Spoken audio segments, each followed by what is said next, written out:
Entonces Jesús les dijo: mi alma está muy triste hasta la muerte. Quedaos aquí y velad conmigo. Yendo un poco adelante, se postró sobre su rostro orando y diciendo: Padre mío, si es posible, pase de mí esta copa, pero no sea como yo quiero, sino como tú. Vino luego a sus discípulos y los halló durmiendo, y dijo a Pedro: ¿así que no habéis podido velar conmigo una hora? Velad y orad, para que no entréis en tentaciones. El espíritu de la verdad está dispuesto, pero la carne es débil. Otra vez fue y oró por segunda vez, diciendo: Padre mío, si no puede pasar de mí esta copa, sin que yo la beba, hágase tu voluntad. Vino otra vez y los halló durmiendo, porque los ojos de ellos estaban cargados de sueño. Y dejándolos se fue de nuevo y oró por tercera vez, diciendo las mismas palabras. Entonces vino a sus discípulos y les dijo: dormid ya y descansad. He aquí ha llegado la hora y el Hijo del Hombre es entregado en manos de pecadores. Levantaos, vamos, ved, se acerca el que me entregó. Que Dios bendiga su palabra. Nosotros también muchísimas veces atravesamos por unas situaciones bien difíciles y también tenemos tiempos para orar, para reír, para sufrir, para alegrarnos.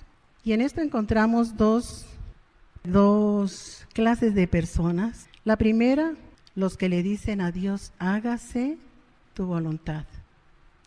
Y otros, los que Dios les dice a ellos: sálganse con la suya.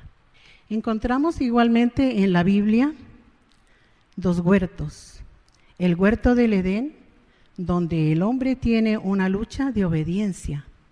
Aquí comienza la obediencia, el fracaso y las calamidades de la humanidad. Pero también hay otro huerto, el huerto de Getsemaní, donde Jesús tiene una lucha de obediencia. Pero mientras en el Edén el hombre cae, aquí en Getsemaní comienza la restauración de la obediencia en Jesús. Eso dice en Romanos 12a. Pero observemos el pasaje. Jesús está entristecido y le pide a sus discípulos que oren y velen. Pero la petición más trascendental se la hace a su Padre. Si es posible, pasa de mí esta copa, pero no sea como yo quiero, sino como tú. Los discípulos Pedro y Juan y Jacob se quedaron dormidos y Jesús experimentó una gran soledad. La respuesta de Dios a su petición es no, y la respuesta de Jesús es obediencia.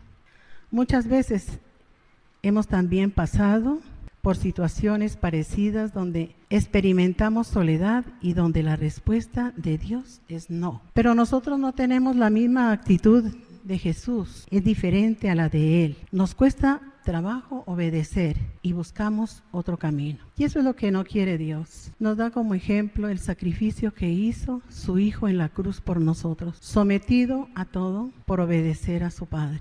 De pronto también nuestra oración puede ser así: que se haga tu voluntad. Pero mi anhelo, Dios, es y presentarle mi necesidad como yo quiero que sea respondida, pero siempre que se haga la voluntad de Dios. Pero sí tenemos ese derecho de decirle: Señor, que se haga tu voluntad, pero mi anhelo es y si es tu voluntad, respóndeme como yo quiero, pero siempre que sea lo que tú deseas. Porque Dios siempre busca lo mejor para nosotros como sus hijos. Él siempre nos está enseñando el camino a seguir, pero hay una lucha también. El enemigo trabaja y nos quiere hacer perder esa dirección, nos quiere engañar. De pronto nos dice: mira que tu respuesta no es como tú la quieres. En vano estás orando, en vano estás asistiendo a una iglesia, en vano estás haciendo tantas cosas que no te han dado resultado. Pero Dios es justo y fiel. Dice que todo lo que le pidamos con fe y en oración, Él nos da. Y esa es la confianza que tenemos que tener. Por difícil que sea la situación, no importa. Y que bueno, cuánto le agradecemos a Dios el haberle conocido,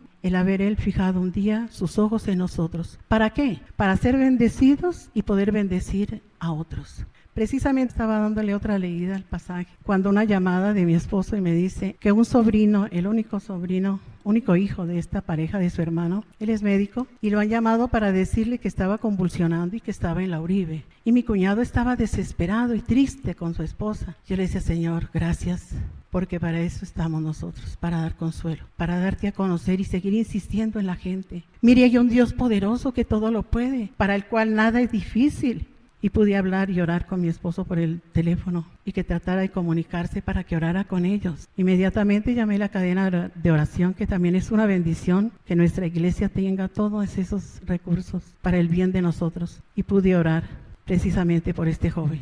Él es un médico y no sabemos hasta ahora qué pasó, porque estaba convulsionando. Es un muchacho sano, único hijo, pero qué bueno que tenemos la herramienta en nuestras manos, que podemos hablar de ese Dios que dio su propio Hijo por nosotros, que murió en la cruz, que no escatimó nada. Si nos pudo dar a su Hijo, ¿cuántas cosas no nos podrá dar más? Eso es lo que tenemos que pensar. Pero también tenemos, como nos decían el domingo, ser agradecidos, que no haya sido una Semana Santa más, sino al contrario, reconocer ese sacrificio que nos correspondía a nosotros, y lo hizo Dios a través de su Hijo. Derramó en la cruz, gota a gota, toda su sangre. Y qué triste cuando les dice a sus discípulos que oren y se quedan dormidos. Y así nos pasa a nosotros muchas veces. Vemos la necesidad que hay de oración, de ayuno, y tenemos todo eso aquí en nuestra iglesia. Y nos cuesta trabajo. Muchísimas veces se nos olvida ese sacrificio que hizo Jesús. Se nos olvida quién somos y procedemos de cualquier manera. Y eso no puede seguir así. Tenemos que cambiar, tenemos que pensar, tenemos que meditar en su palabra, dice, de noche y de día, para que no entremos en tentación. Y aquí está el ejemplo de Jesús en la experiencia que Él tuvo en la cruz. Decíamos que nuestra respuesta es muy diferente, nuestra manera de pensar a la de Jesús. Nos cuesta trabajo obedecer y buscamos otro camino, un camino equivocado.